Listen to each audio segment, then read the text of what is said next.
Invest or pay off your loan? This is one of those questions that sounds simple, but somehow keeps people up at night. You're lying there doing mental math, wondering if you're being smart or quietly making a huge mistake. Quick thing before we get into it. I'm not a financial advisor. This isn't financial advice. The purpose is only to entertain people. Consult a professional before making any of these financial decisions. So let's say you bought a home with a $500,000 mortgage at around 7%. Your payment is roughly $3,300 a month. A year goes by, you get a raise, and now you've got an extra $1,000 every month. That's where the dilemma starts. Do you invest that money, or do you throw it at the loan? Let's talk investing first.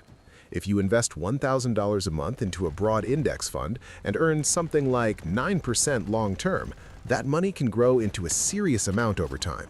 Over a few decades, we're talking about 7 figures. On paper, investing looks like the obvious winner. But here's the part people don't realize until they see it. Mortgages are slow in the beginning, painfully slow.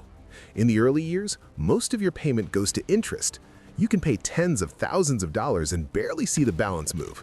It feels like you're running on a treadmill while the bank gets rich. Now here's the interesting part. When you make extra payments on your mortgage, every single dollar goes straight to principal. No interest, no waiting, just direct progress. If you put that extra $1,000 toward the loan every month, you can cut years off your mortgage and save hundreds of thousands in interest. And unlike investing, that return is guaranteed. Paying down a 7% loan is basically earning a risk-free 7%. But this is where comparisons usually go wrong. People say, "Look how much interest I saved," and stop there. That savings didn't come out of thin air. You paid extra money to get it. So the real benefit is the net savings, not the headline number. And when you compare that properly, investing still usually ends up ahead, but not by as much as people think. Now here's the part nobody talks about. When you pay your house off early, your biggest monthly bill disappears. And once that happens, your ability to invest explodes.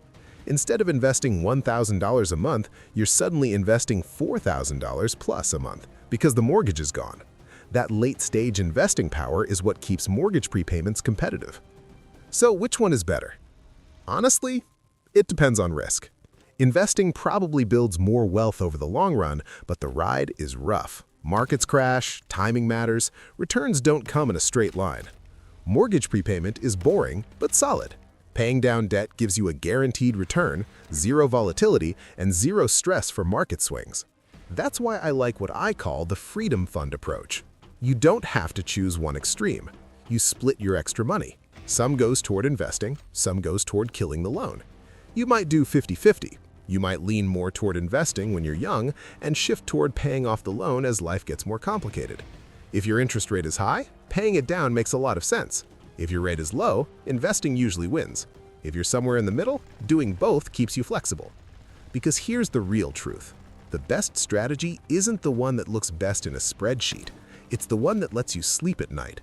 Some people hate debt more than market risk. Others hate locking money into a house more than stock volatility. Same numbers, same loan, completely different feelings. So before you decide what to do with that extra money, ask yourself one simple question. What actually makes me feel free? Once you know that, the math becomes easy. There's no universal right answer here. There's just your answer. And yeah, if you're wondering, I still debate this myself every month. That's kind of the point.